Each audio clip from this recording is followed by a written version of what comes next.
Yes.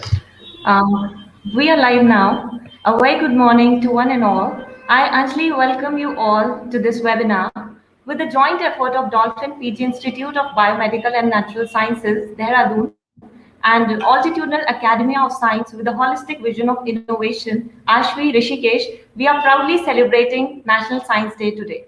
Every year on 28th February, we celebrate National Science Day to commemorate the remarkable discovery of Raman effect. Well, this very discovery enabled our scientists to understand the scattering effect in a holistic manner. And since 1987, we have been continuously been celebrating this day to create awareness about sciences and its everyday use. So, to begin with today's session, I request Dr. Shelja Pant, Principal Dolphin Institute, to welcome our guest. Please, ma'am. Thank you, Anjali. A very good morning to all of you, dear participants, students, and my dear friends. Welcome you to the distinguished lecture. As Anjali has told that today we are celebrating the Science Day. For the Science Day celebration today, I am pleased to welcome the eminent speaker of today's lecture, Mr. Hindol Sengupta. He is a renowned historian and journalist on behalf of Dolphin PG Institute of Biomedical and Natural Sciences. Here I take a privilege to give a brief introduction about my institute, Dolphin PG Institute. Dolphin PG Institute of Biomedical and Natural Sciences is affiliated by HNB Garhwal Central University, Srinagar, and it is recognized by UGC under Section 2F. Dolphin PG Institute offers the job-oriented undergraduate and postgraduate programs in the field of life sciences, biomedical sciences, education, and commerce. We believe apart from academics, students must be exposed to the latest in the technology and the basic concepts in science. So Institute time to time organizes seminars, conferences, workshops, scientific talks, and distinguished lectures. And today's celebration and the lecture that is latest in the series. And the topic of today's lecture is on significant role of some of the scientists whose contribution is not much known to the present youth. It aims to enlighten the youth about the forgotten men and women scientists of the Indian society legacy, a narrative from the lens of history. I once again welcome today's eminent speaker, Mr. Hindol Sengupta, and I'm sure that it is going to be a very interesting session for one and all. So welcome you all in this celebration of Science Day today. Yes, over to Anjali. Yeah, thank you so much, ma'am. And now moving further, now I request Dr. Ashish Raturi, HOD Physics Department, Dolphin Institute, to please come forward and introduce our guest to the audience. Okay, Anjali, thank you. And I would like to request Anjali and Hindol Sengupta and Dr. Saljapat, please mute your mic so it makes some noise. Okay. Really, dear all, on behalf of Department of Physics and on behalf of Dolphin PG Institute of Biomedical Natural Sciences, I, Dr. Ashish Raturi, welcome you all in this very important event. Before, it's a great pleasure for me that to introduce Hindolsen Gupta among to our audience.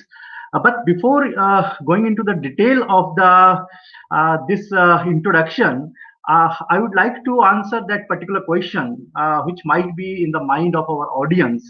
That is why the historian, why the historian in this particular day, that is Science Day. So, dear ladies and gentlemen, I would like to answer this particular question, this pseudo question, which might be in your mind. That is, I would like to refer Yuval Noah Harari, a famous historian of our age. That is, historian always encourage us, whatever our beliefs, to question the basic narrative of our world, to connect the past developments with present concern, and not to be afraid from the controversial issue. Really, that is the beginning of science.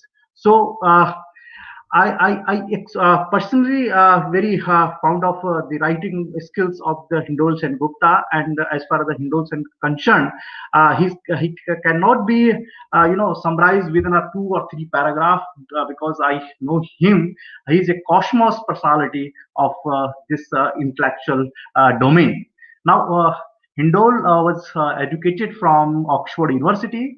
Hindol is an award-winning author of 9 books. As far as my very little knowledge concerned about this, but I know that he was author of 9 books, and he was a World Economic Forum Young Lead Global Leader.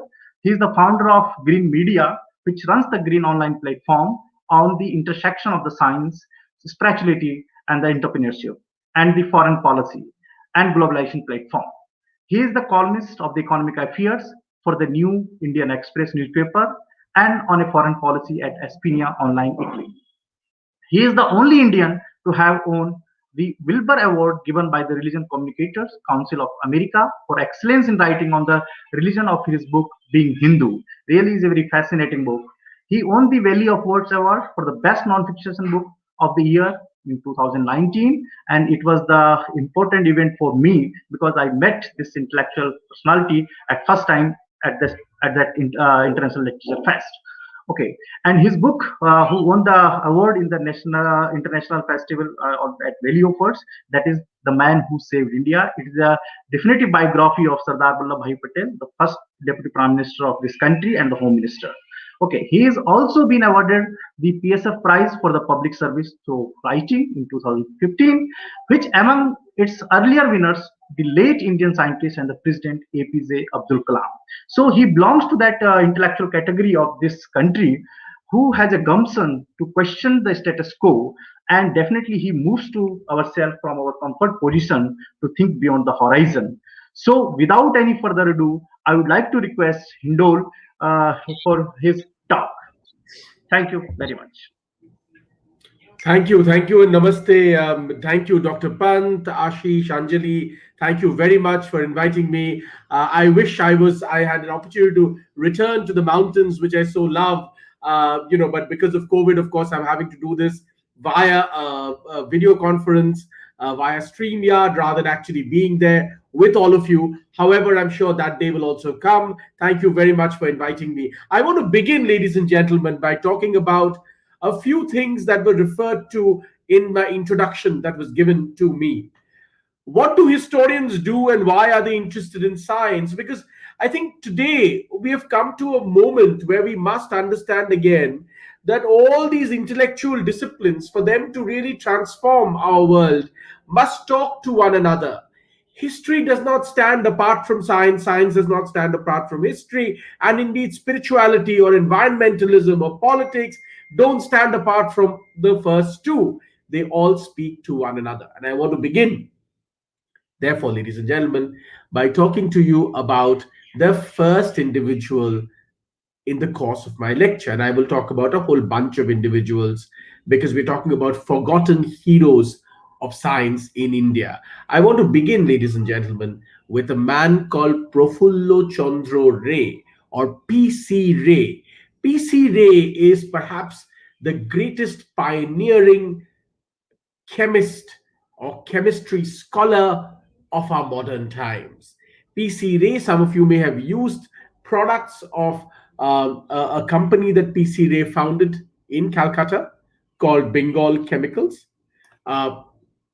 There was a whole range of things that Bengal Chemicals did, and some of you may have, your lives may have been touched by some of the products that company made. But P.C. Ray has a far more seminal contribution to the imagination of Indian science than just starting a great company.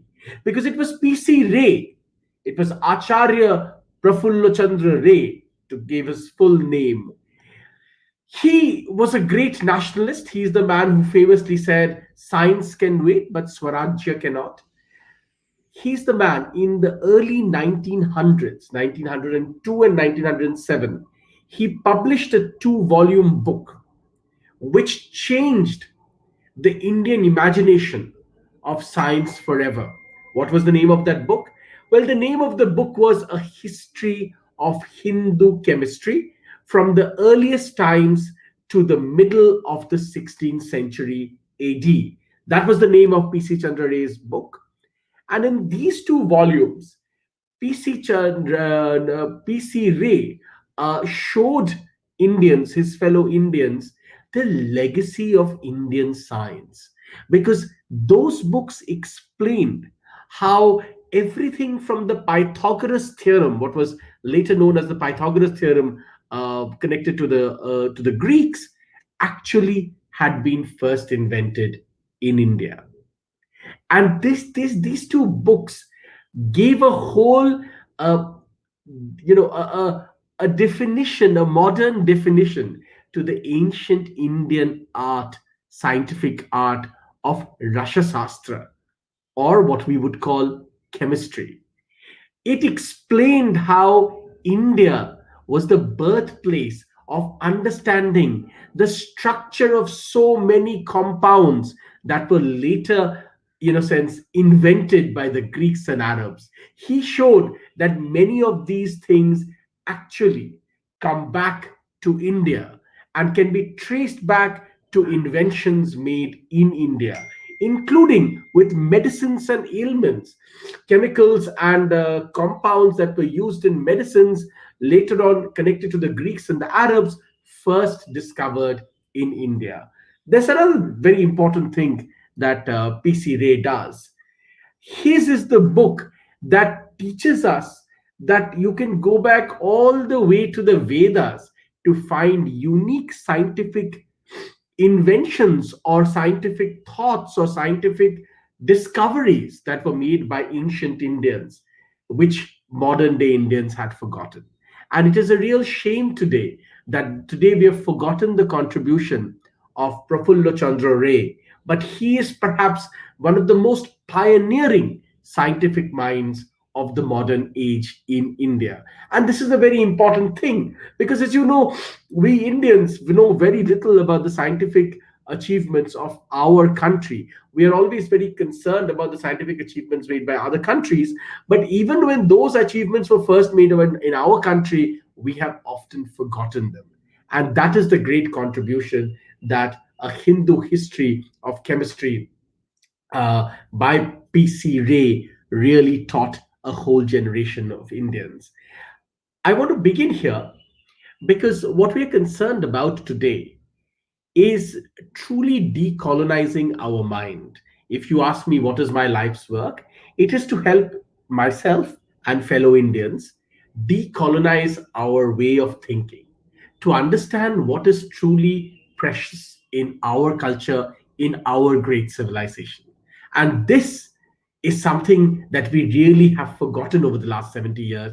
We are now trying to bring this back. And this is very important. So from Prafulla Chandra Ray, I want to go to a few more people who I think are worth mentioning, but again, very little considered in our modern day. I want to talk about Meghnad Saha.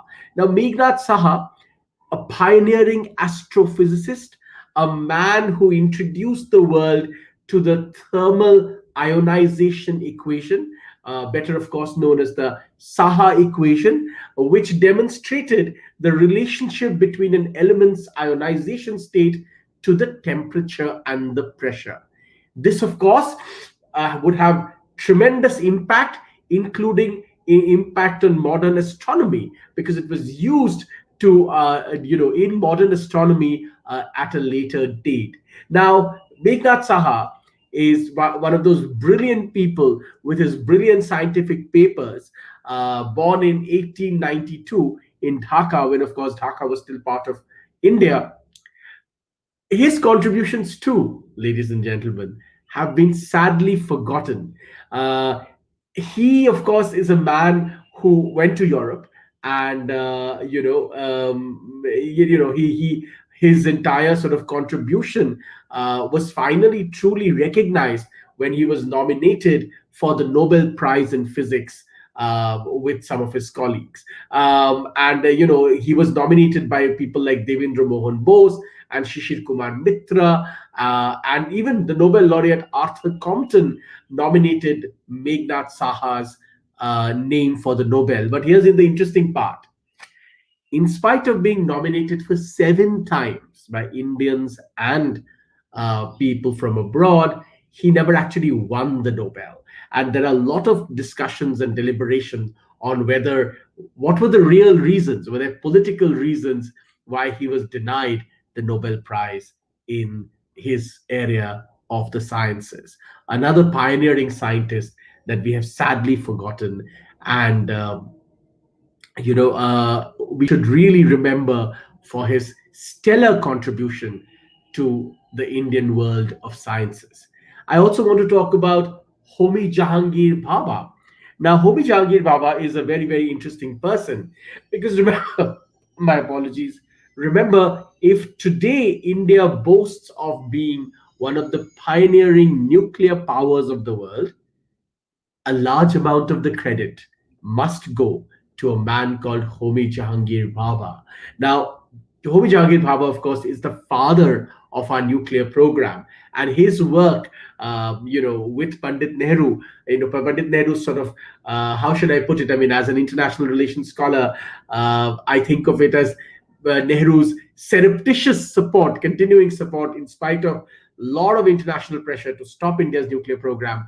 Nehru's surreptitious support to Bhabha continued his program and enabled India, much later, of course, to really gain nuclear prowess, which, of course, made India safe and sound. And later on, of course, Atal Bihari Vajpayee famously would conduct those nuclear tests, which made India a nuclear power nation forever. Therefore, in a sense, securing India's security paradigm or India's national interest or India's sovereignty under the nuclear umbrella. That's the great contribution of Homi Jahangir Bhabha. But I don't want to make this lecture only about men. And that's always that happens in India.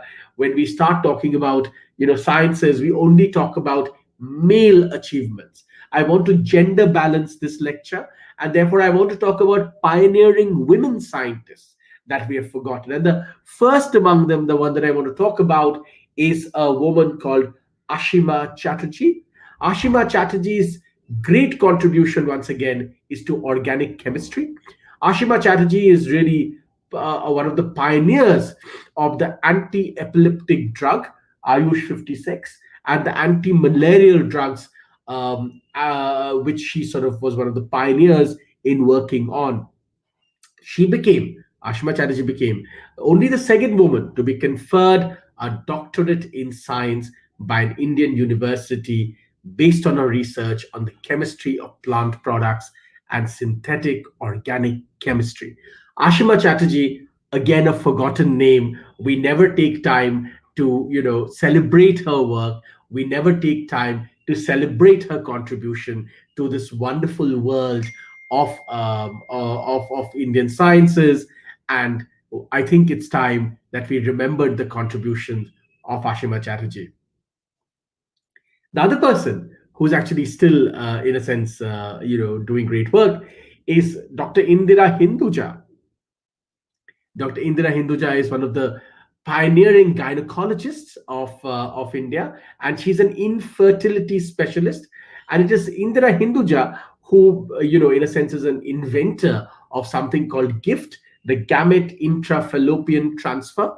Her research work on GIFT and in gynecology has been renowned around the world. Again, a pioneering woman of the sciences and medicine, and we do not enough celebrate this pioneering person.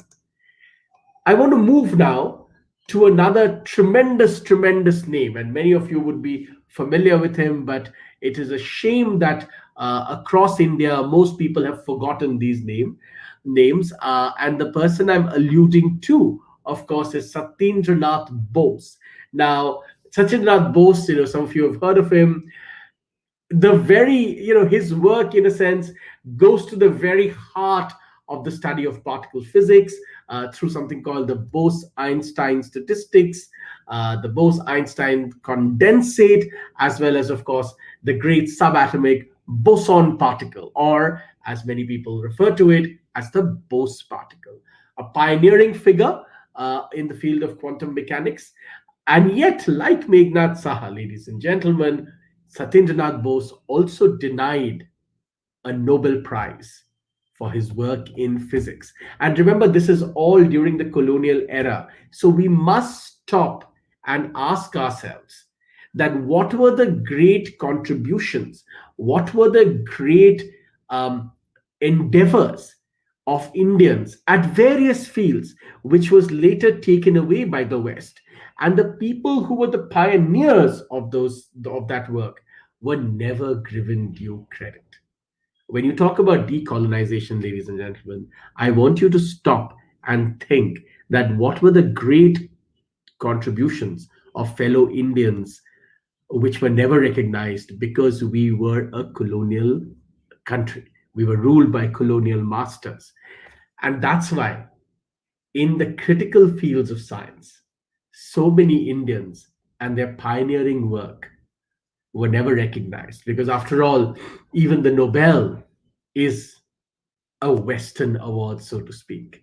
But the true tragedy is, and I want to emphasize this, there's one tragedy that because as citizens of a colonial nation, they never received the award, the recognition that was due to them.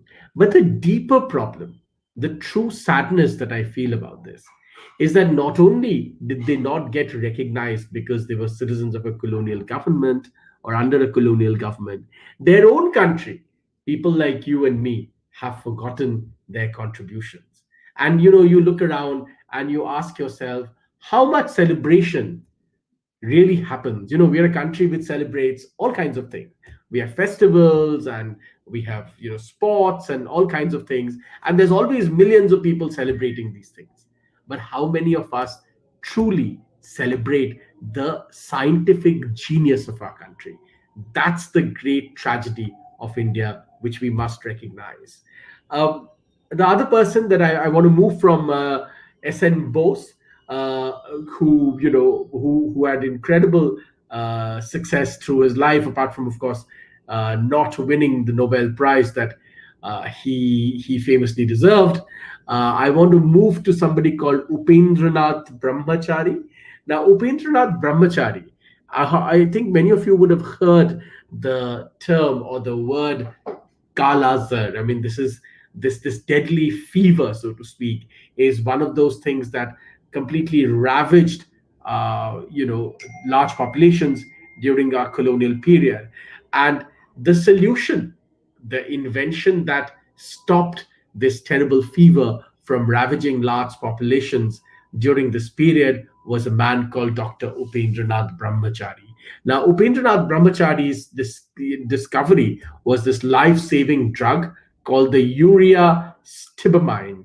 The urea stibamine, ladies and gentlemen, again, was something that Upendranath Brahmachari worked a long time to sort of come up with. And he first began in his own career. His father was a noted physician, and he began his own career with mathematics and chemistry, and then slowly sort of moved towards the world of medicine. Again, I want to point out with great sadness, actually, that Dr. Upendranath Brahmachari received many nominations for the Nobel Prize in Medicine, and yet was not given the Nobel Prize in Medicine. You can see the story repeating again and again. I've already mentioned several people in my short lecture who were denied the Nobel Prize. And you have to stop and think here. Why are these people being refused or denied the Nobel Prize? And this is the colonial paradigm, right? Because the colonial paradigm works not only with power, but also with the understanding that knowledge has a center of creation, and knowledge, in a sense, is power. So therefore, colonialism means that you control all modes of production and all figures eminent in those modes of production of knowledge. So therefore, you control them, and you refuse to let anybody from the colonies or anybody who's sort of, in a sense, non-white, so to speak, come in and access that world of being appreciated for scientific discoveries, because scientific discoveries are not scientific discoveries unless they come from the West.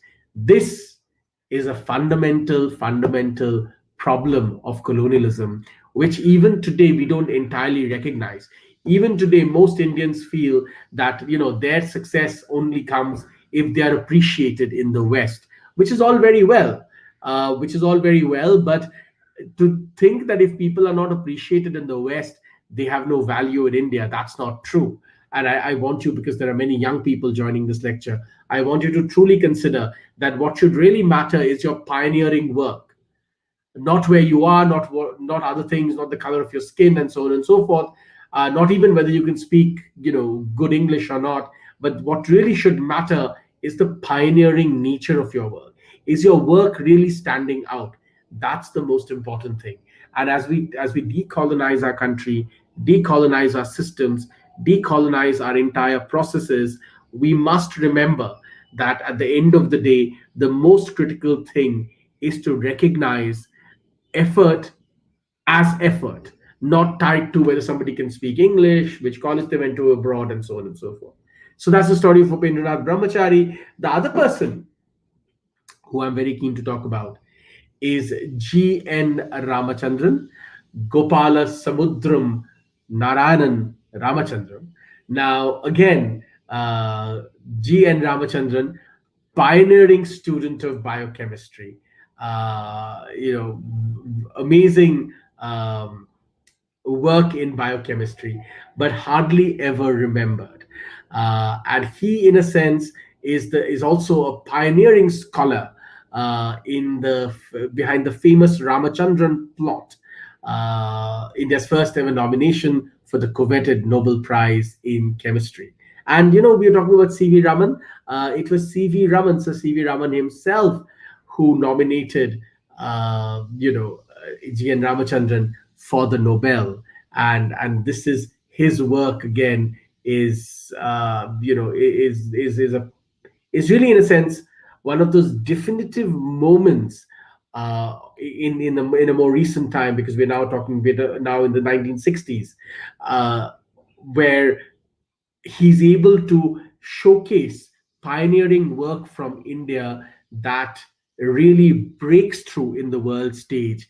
And when he goes to work at the prestigious Cavendish Laboratory in Cambridge, where he got his doctorate in X-ray diffuse scattering, he's really able to showcase that Indians in a modern age can produce cutting-edge work. And later on, of course, honored by the Fellowship of the Royal Society of London.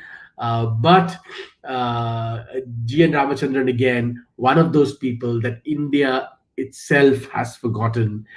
India itself does not appreciate the pioneering work that he showed in issues like, or subjects like, crystal optics and crystal physics. So G.N. Ramachandran, one more figure that we want to really consider and remember.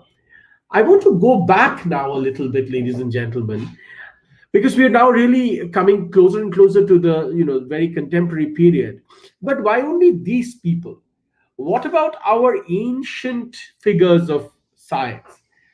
People like Aryabhatta and all those great mathematicians and scientists that we had, right? And my question is, why have we failed to really? Why are we not taught that, for instance, the Pythagoras theorem ought to really be taught as Bodhayana's theorem? And I write this in Being Hindu. And who's going to teach this? If we don't talk to our own students about the achievements of Aryabhatta and Brahmagupta and Bhaskara and Mahavira and all these wonderful, wonderful people, who's going to teach our students about this? The CERN laboratory in Europe has this great giant Nataraj, which India only presented it. And it is so wonderful. And quantum physicists have spoken about this, that the Nataraj, the Murti of the Nataraj, showcases an endless cycle of creation, stability, and destruction.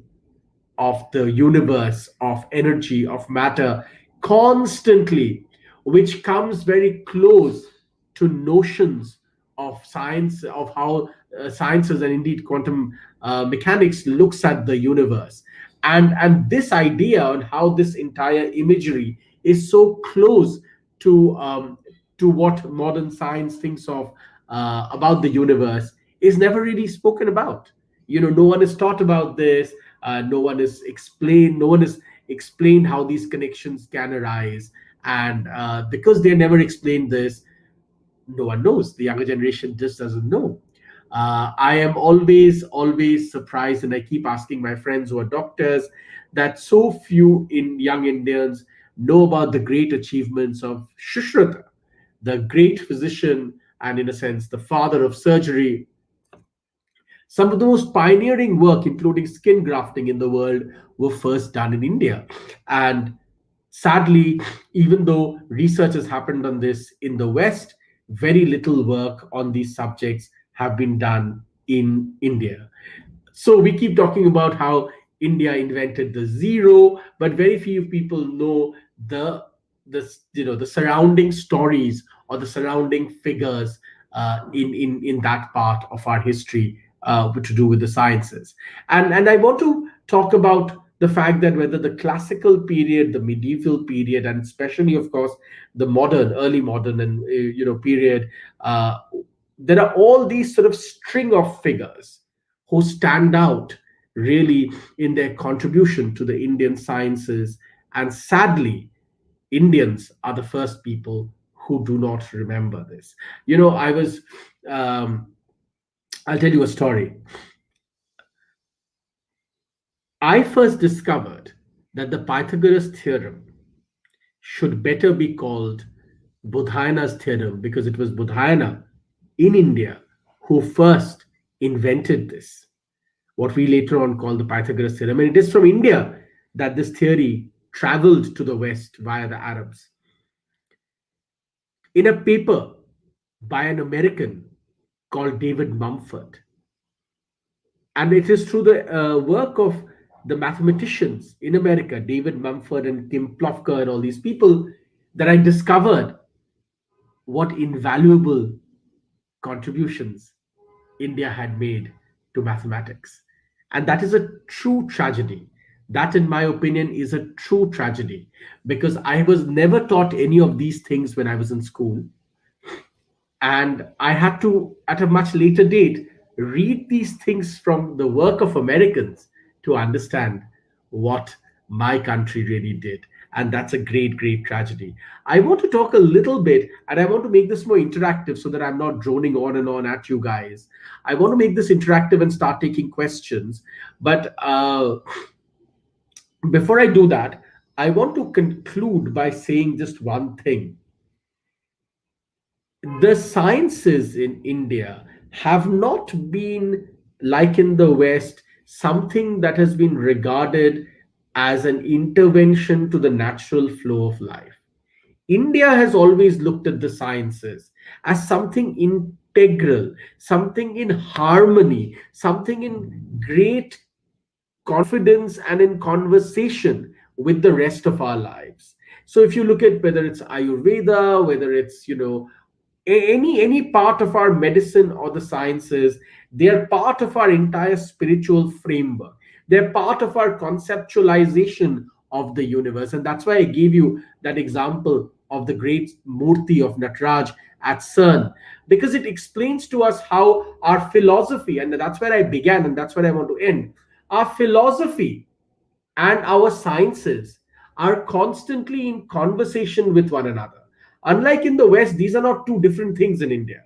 Our sciences and our philosophies are not at two ends. Our sciences and philosophies talk to one another. That's why they are an integrated part of our greater civilization. And at this point, I want to start taking questions from all of you. And please feel free to throw in your questions. I can see some comments here. You can write your questions in the comment box. I'll be happy to take a few questions. I can see that one person has written that this person is a Bengali and has learned science in Bengali. How wonderful to hear that. Good for you, madam. But go on. Hindol, just sorry for interrupt you. Yeah. She is our student. She is our bright student from the agriculture, and at that Ah, time, she got first. She selected for the national project at this time. She is a oh, very intelligent. wonderful. Wonderful. Heartiest congratulations. Heartiest congratulations. Thank you, thank you, thank you. Just Quickly, so quickly, just wait. Yes. please go Okay. and throw me some questions. Okay, okay. Hindol, really, it's a wonderful talk, and we are very delighted to have you here. And as you have discussed that you have bring some ancient example. Okay, so I just recapitulate all those things which we have, which ancient. You can say that ancient scientists of the India, how they played a very important role to development of the modern sciences. And one is because I'm a physicist, so the eightfold symmetry is very famous in the nuclear sciences. Okay, and the complete concept is begin from the Buddhism. Okay, and you have said already that you have took the examples from the ancient scientists, and one famous scientist, I think you might be heard about that, the Rishi Kanad. Okay, so all the legacy we have, but I want my question is that what should be your perception as a historian, that how you can maintain that legacy, and how the science curriculum should be developed in that narrative, so we can maintain that particular Oh, legacy. that's an excellent question, Ashish. Let me reply to that question for you. Some of us are already working on this. I am part of a group of people who have set up a publishing house, and we will soon be starting to publish. So we will be publishing these short histories. Think of it as a modern day Amar Chitrakatha, to explain all these things to a new generation of Indians. We've already started work on that. And as far as the curriculum is concerned, I actually think, and I've already given these suggestions within government also. So the entire thing is that we should take these ideas and introduce them to students at a very early age. We don't have to wait till class 10 and class 12 to introduce all this to students.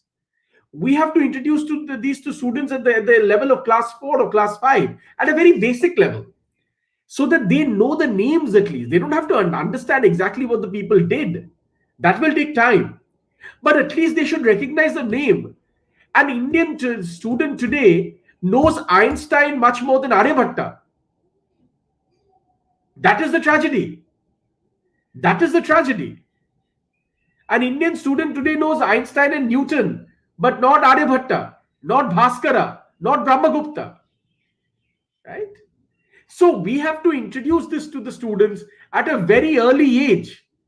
You talk to them and explain to them about these great figures of Indian history and science, right? And so that they understand that what India achieved and what Indians achieved is no less, under any circumstances, no less compared to what the West achieved.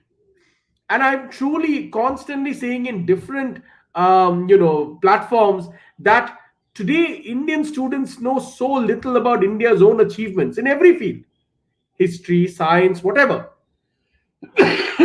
My apologies. So we have to, somebody has just mentioned Varamihira. So we have to bring in these names at a junior level, at a high school level, so that students know these names alongside the Einstein. I'm not saying don't read about Newton and Einstein, right? But also read about Indian ideas and Indian inventions, so that you get a holistic picture, and then you can grow. Thank you, Hindol, for this answer. Really, you have some most of the answers in your lecture. Now we have another questions from our faculty members. He recently joined us, Rohit Mathani. Are you hear me? Yes, Rohit? sir. Yes, Yes, you sir. can ask your question, Rohit. Please put your question. Thank you. Thank you. Good morning, sir. I would like to ask you a Morning. question, sir. Yeah, I would like to ask you a question, sir. When we see a world around us, we see the fictions and we see the objective realities. My question is that how when somebody want to become some entrepreneur, some digital revolutions, means if you see the America or the world top richest persons, then we can find the Google brothers or the Facebook or Elon Musk. And talking about their educations, means they were not from some universities. Like for instance, talking about the Elon Musk, when he built the SpaceX, he go for the entire Russian space manual, and he is self-taught. So how a student can choose the career in these fictions and objective realities? How the student means meet that the perception of science in himself or herself, sir? See, I think we have to begin at a very fundamental level. What has happened is that at a very fundamental level, at a day-to-day basis in our families, our connection to the world of sciences has broken. How many parents actually teach a child about little things? Everything is science, right? The way that I'm talking to you through the screen in my computer is science. But how many parents really explain to the child what's really going on, right? So these little things have got broken away completely. And see, the other thing that has happened, we have converted many of our sort of legacies or things that happen in our household, which are actually have scientific basis. We have converted them to basic ritualism. So no, everybody's doing it, but nobody knows why they are doing it, right? And unless parents can explain to their children why some rituals are happening in their house, they can never really expect the child to think in a scientific manner. Because in order to think in a scientific manner, you have to have people who will respond to your questions, right? And if parents cannot give these responses, then who will? So there is a overall problem in our society. But I think as the digital age, I'm very hopeful about, because so many children today are digital natives, and they're picking up and they're using technology from very much from their birth. So as more and more information comes into play, they are picking up and they're taking what they want to really teach themselves. You gave the example of Elon Musk teaching himself to teach themselves how to do things, and that is, I think, very encouraging. Yes, thank you. I can just see the one information on the chat box. I think Hindol, you can also see that he is a scientist from the FRI Forest Research Institute, Dehradun, Dr. Sunil Right. Rawat. He just Yeah. mentioned Professor A.K. Rai Chaudhary from the Presidency College was denied Nobel. He has an equation in relativity after him. I mean, I'm sure this is true, and there are many such cases. I don't know about this particular case, but I'm sure there are many such cases, because this is very, and this is one of the big debates on colonial structures of education and knowledge that's happening around the world. That the West has captured all these sort of systems and processes, and for many years, today it's changing. For many years, has never allowed or never given credit to other parts of the world who have come up with scientific or other discoveries. Yes, Hindol. Hindol, one last this is my curiosity that as you said that most of the scripts, our ancient scripts, they were in the our traditional, the manuscript also published in a traditional way. So it's a responsibility of a author of a new generation. They should translate those manuscripts to Please, limelight Ashish, in the. let me tell you, Ashish, that there are at least a few million untranslated manuscripts lying in different archives in India. And please go and see the state of the archives in India. You will cry. Let me tell you, when I was doing research on Sardar Patel, I went to the National Archives. If you see the state in which the Patel papers are in the National Archives, you will start crying. So this is the problem. I mean, you're in Uttarakhand. Let's begin from home. Do you know what's happening to the Uttarakhand state archives? Every state has archives. So I urge you, as an educational institution, talk to the Uttarakhand government and see if you can digitize and preserve the Uttarakhand state archives. Right? We all have to do what we can. I am writing book after book, right? Educational institutions are teaching people like yours. But you can also help, because you're a scientific organization, help digitize and preserve the archives of your state. So that's one idea I want to leave with you, that you can join hands with other education institutions, come together and save your state's archives. Really, Hindol, thanks for this enlightenment, because it's a very new point for me. That definitely I will go work on this particular aspects, and I think Because please remember, Ashish, the archives today are in such bad shape in every state. In the future, Indians will learn nothing about their history because the archives are all getting destroyed. Yeah. वो तो बाद में कोई next generation of historians, when they turn to the archives, वो तो कहेंगे चूहे काट लिया, बिल्ली खा गई types, Yes.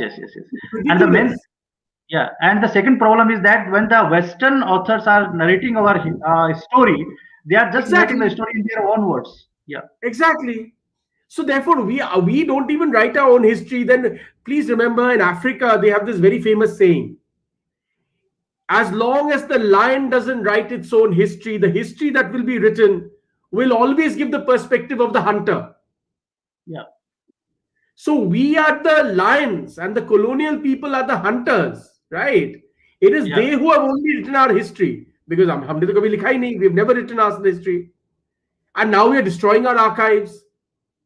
So please, I implore you, work where you are, preserve what you have. And archives of places like Uttarakhand, Himachal, the Himalayan ecosphere is one of the most valuable, if not the most valuable mountain ecosphere in the world. Their archives we know nothing about.